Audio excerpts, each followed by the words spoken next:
Oi, gente, nós estamos aqui juntos para fazermos juntos uma célula e vai ser bem especial, bem gostoso mesmo. Tenho certeza que você vai ser muito abençoado e não vai deixar, de estar junto com a palavra de Deus, junto com a comunhão com o Espírito Santo e vai ser ministrado nesse tempo que a gente está junto. Então, você é muito bem-vindo, É uma célula diferente, onde, na verdade, a gente não vai seguir exatamente o padrão. A gente vai estar compartilhando com você o estudo dessa semana e você pode assistir junto com a sua família, você pode assistir sozinho, você pode ter um tempo pessoal com o Senhor. E, na verdade, naqueles momentos que a gente deixar para você responder, para você compartilhar o seu coração, o seu pensamento, você pode escrever para Deus ou você pode conversar com a sua família se você estiver em casa, tá bom? Lembrando que nós estamos fazendo isso como uma prevenção, uma medida de prevenção nesses dias de coronavírus. Então, nós estamos tendo esse tempo para que a gente possa se guardar. Mas nós somos um povo de fé, um povo de coragem. Então, confesse isso sempre diante do Senhor. Amém? Então, vem comigo. Nós estamos na semana 3 e nós estamos terminando o livro de Gênesis. Que bom, né? Nós passamos pelas principais histórias dentro do livro de Gênesis e você com certeza foi muito abençoado na sua célula e hoje a gente vai ver um tema um pouquinho diferente. Talvez você possa pensar, puxa pastora, é um tema meio pesado para esses dias que a gente está vivendo. Mas o nosso tema é um tema importante, morte e legado.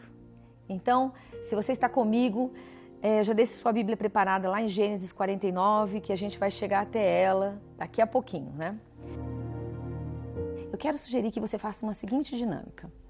Eu gostaria muito que você pegasse um papel, Se você está com mais pessoas da sua família, você pode até recortar aquilo que eu vou dizer, senão você mesmo pode fazer um desenho. Quero convidar você a fazer uma margarida. Você desenha um centro e cada uma das pétalas da margarida, sendo que você deixe pelo menos 7 pétalas nessa margarida. No centro, você vai colocar o seu nome.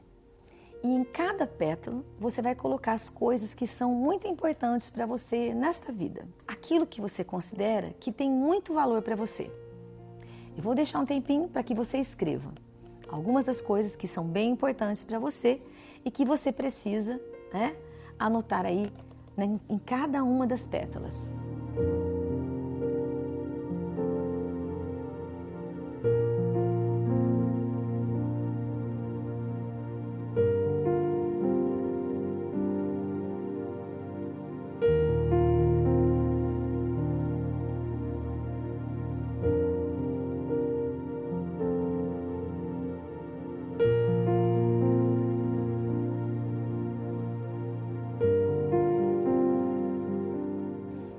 Ok, então normalmente em cada uma dessas pétalas, depende de cada um, a gente escreve lá a palavra de Deus, a gente escreve o nome dos nossos filhos, o nome do nosso cônjuge, alguma coisa relacionada ao nosso trabalho, a gente escreve talvez um hobby, não sei, coisas que são importantes para a sua vida, seu ministério, o que você faz, coisas que você considera como coisas de valor.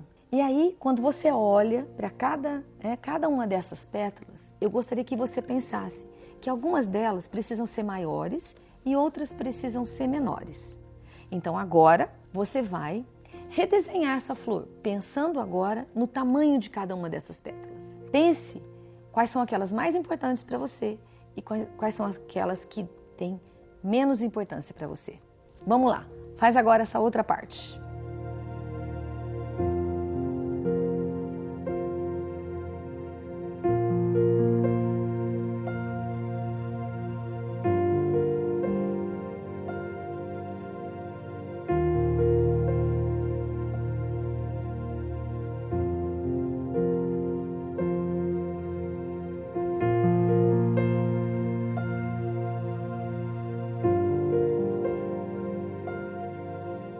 Agora você vai pensar que Deus pode tirar algumas dessas pétalas de você. O que você faria e como é que você entregaria a Deus ou não entregaria a Deus estas pétalas? Vamos lá, pensa nisso e ora sobre isso nesse instante se você está sozinho.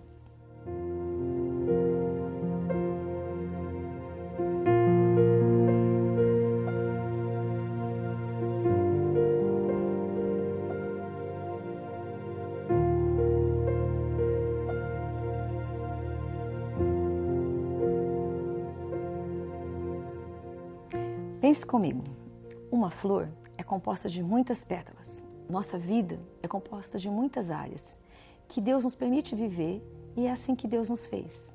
Todas elas precisam ter um valor para nós, um valor especial. Só que algumas delas precisam estar na medida certa nos nossos corações e nas nossas vidas.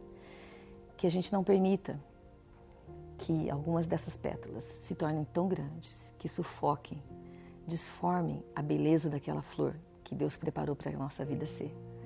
Então que cada um de nós possa compreender aquilo que é de maior importância, de maior valor na nossa vida e aquilo que é de menor valor.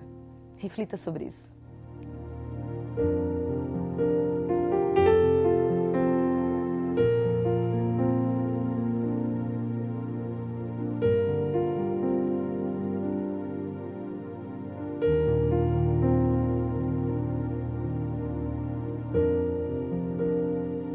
Então agora eu quero convidar você a pegar a sua Bíblia no seu smartphone, onde você estiver com a sua Bíblia, e abrir comigo em Gênesis 49.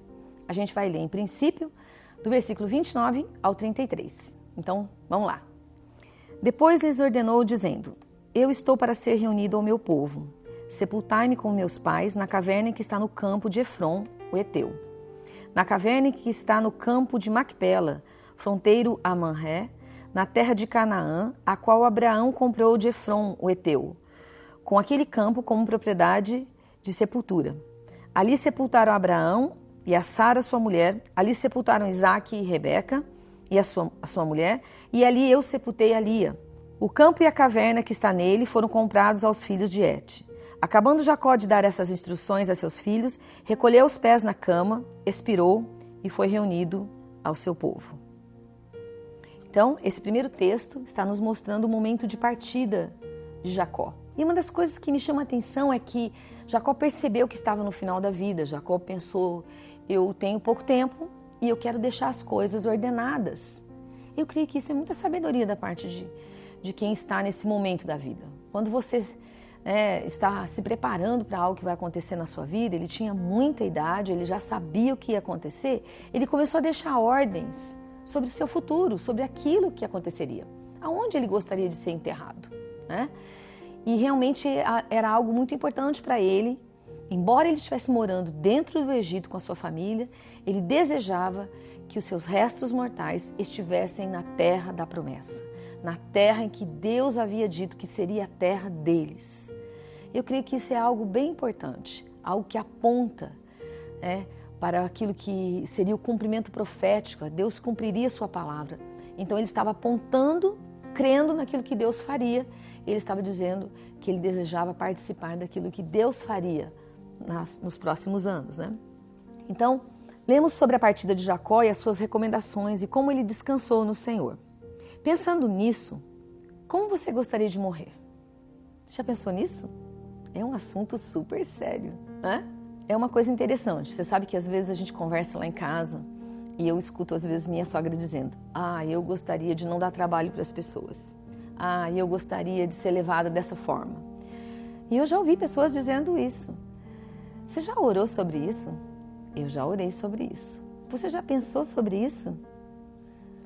A gente ora sobre todos os assuntos da vida. A gente não pode ter medo de orar a respeito da morte. A gente precisa conversar a respeito da morte, né? Você já pensou sobre isso, então?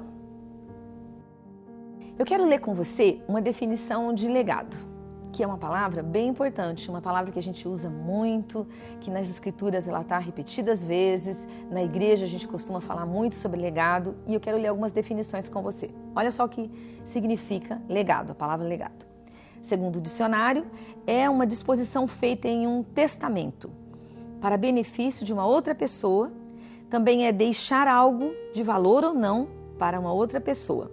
Também é o sinônimo daquilo que se transmite à geração seguinte. Herança, transmissão, patrimônio ou mesmo testamento.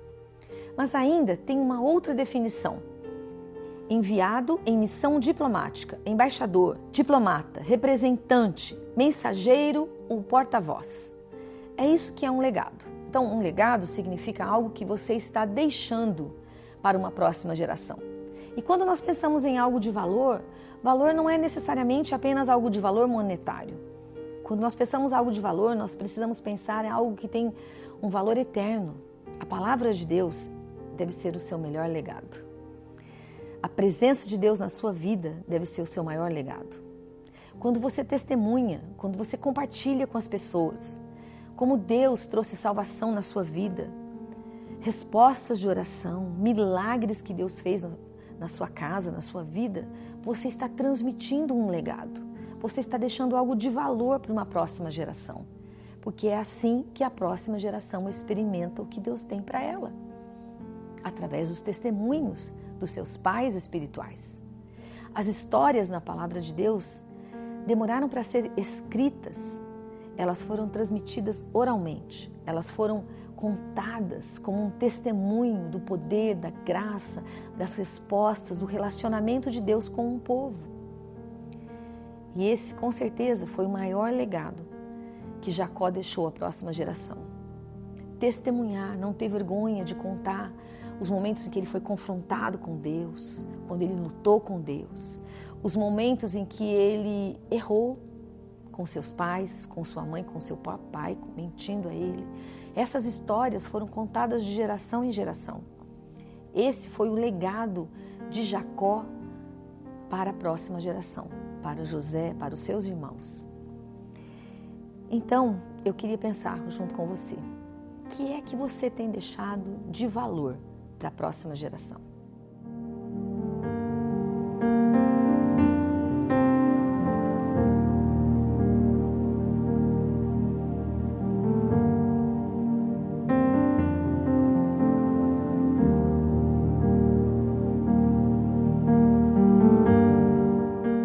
Vamos seguir um pouquinho adiante no próximo capítulo. Vamos do versículo 7 ao versículo 9, no começo aqui do capítulo 50 de Gênesis. Então José chorou, né? Daí logo a seguir a gente tem o funeral em si, a partir do versículo 7. José subiu para sepultar o seu pai e subiram com ele todos os oficiais de Faraó, os principais da sua casa e todos os principais da terra do Egito, como também toda a casa de José, seus irmãos, a casa do seu pai. Somente deixaram na terra de Gósen os seus pequenos e os rebanhos e o gado. Subiram também com ele tanto os carros como cavaleiros. O cortejo foi grandíssimo. Chegando eles à eira de Atade, que estava além do Jordão, fizeram ali um grande e forte pranto. Assim fez José por seu pai um grande pranto por 7 dias. Vendo os moradores da terra, os cananeus, o luto na eira de Atade, disseram: grande pranto é esse dos egípcios. Por isso se chamou aquele lugar de Abel-Misraim, que está além do Jordão. Fizeram-lhe os filhos assim como ele lhes havia ordenado. O funeral de Jacó teve honras de um estadista, alguém muito importante. Você sabia que os atos dele continuaram falando após a sua morte?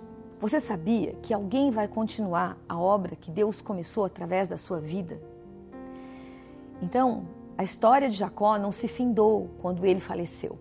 A história de Jacó continuou através da vida dos seus filhos. Assim, a nossa história, a história de cada um de nós, não se encerra em nós mesmos. A história de cada um de nós continua através dos nossos filhos naturais e espirituais.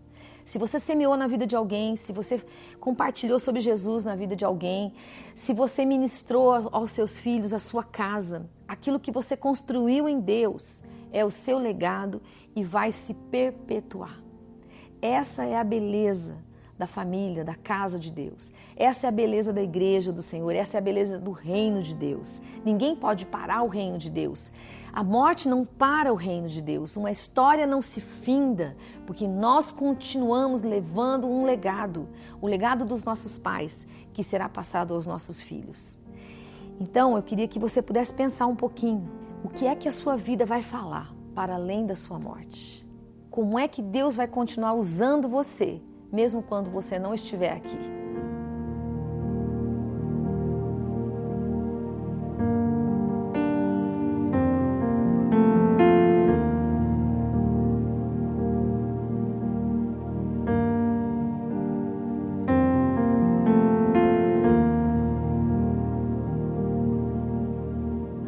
Mas logo após esse acontecimento, José permaneceu com os seus irmãos e nós temos ali uma história interessante. Porque após a morte de Jacó, os irmãos de José pensaram que seriam recebidos com retaliações por José. Ficaram com medo de que José fosse então, a partir daquele momento, como não tinha mais seu pai, cobrar toda a dívida, retirar o perdão que havia liberado para os seus irmãos. Quero ler com você Gênesis 50, a partir do versículo 15. Vendo os irmãos de José que seu pai estava morto, disseram: porventura nos odiará José e nos retribuirá todo o mal que lhe fizemos. Portanto, mandaram dizer a José: teu pai ordenou antes da sua morte. Assim direis a José: perdoa, rogo-te, a transgressão dos teus irmãos e o seu pecado, porque te fizeram mal. Agora, pois, rogamos que perdoes a transgressão dos servos de Deus, de teu pai. E José chorou quando ele lhes falava.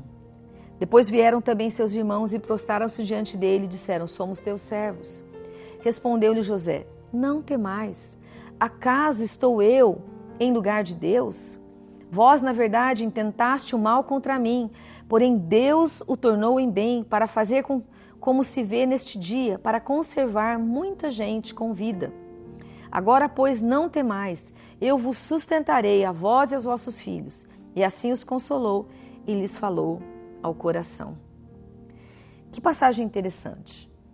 Logo depois da morte, então, de Jacó, este medo no coração dos irmãos de José. E nesse instante, as palavras de José revelam um entendimento maravilhoso do que Deus havia feito na sua vida. Apesar de todo o sofrimento, de tudo que ele passou, ele compreendeu que Deus permitiu todas aquelas coisas na vida dele, para que a sua família fosse resgatada, fosse salva. Às vezes, nós estamos tentando fazer o papel de Deus na nossa vida, tentando controlar todas as coisas e controlar tudo ao nosso redor. Esse era o papel dos irmãos de José naquele instante. Com medo de que José fizesse alguma coisa para eles, eles estavam criando, inventando algo que Jacó teria dito. Tentando controlar o futuro, controlar a situação da sua vida, com medo daquilo que iria se passar com eles. Na verdade, Deus tinha o controle de todas as coisas, assim como Deus tinha o controle desde o começo na vida de José, tinha o controle na vida dos seus irmãos. Eu quero deixar uma pergunta a você. Você está tentando controlar tudo na sua vida? Você tem tentado exercer domínio sobre tudo, para que tudo aconteça da forma correta, da forma como você imagina, como você deseja? E quando alguma coisa sai errada, foge do seu controle, o que é que você faz? Sabe que a gente estava com uma viagem marcada e com muitos planos já para todo esse tempo que nós estamos vivendo aqui, com muitos eventos agendados, com muitas coisas preparadas. Mas tudo isso foi colocado numa prateleira. E a gente está aqui pensando: Deus, o Senhor sabe todas as coisas. Quero convidar você a pensar um pouquinho mais sobre esse assunto.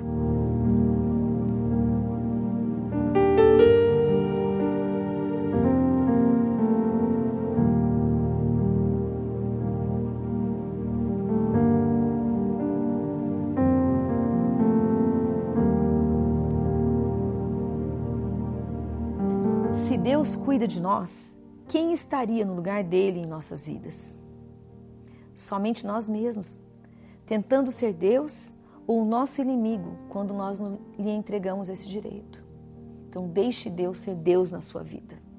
Entregue nas mãos dele o controle de todas as coisas. Entregue seus planos, suas ideias, entregue aquilo que você já disse que aconteceria, entregue para Deus os seus pensamentos, o seu futuro. Deixe Deus controlar a sua vida. Deixe Deus ter o controle de todas as coisas na sua história. Deus é quem controla e cuida de cada detalhe das nossas vidas. Quando nós confiamos nele, o melhor vai acontecer. Então, mesmo quando coisas ruins acontecem momentaneamente, quando nós entendemos que Deus tem o controle de tudo, entendemos que isso também está debaixo da permissão dele. Ele transforma todas as coisas em bênção, assim como ele fez com a vida de José. Aquilo que os irmãos dele tentaram em mal para ele, Deus transformou aquilo em bênção, não só para ele, mas para os seus próprios irmãos. Então, eu queria que você compartilhasse com o seu coração, com quem está do seu ladinho aí, o que é que aconteceu de ruim na sua vida nesses dias, né? E que você no momento pode ser que nem entendeu que Deus estava permitindo aquilo, mas que Deus transformou isso para abençoar outras pessoas e mesmo você nesse momento que você está vivendo.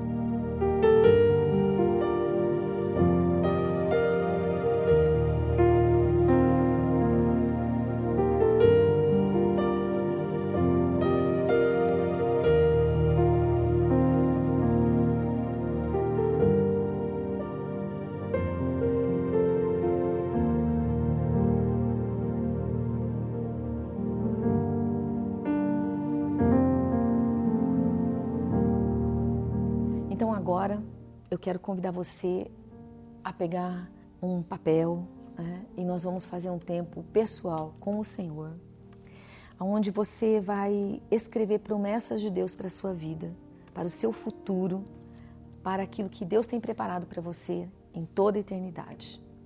Quando você pensa sobre o seu futuro precisa estar nas mãos do Senhor, confiando nas promessas dEle, confiando naquilo que Ele preparou para você. Existem muitas promessas que Ele preparou para você. Promessas nas quais você precisa viver e descansar o seu coração.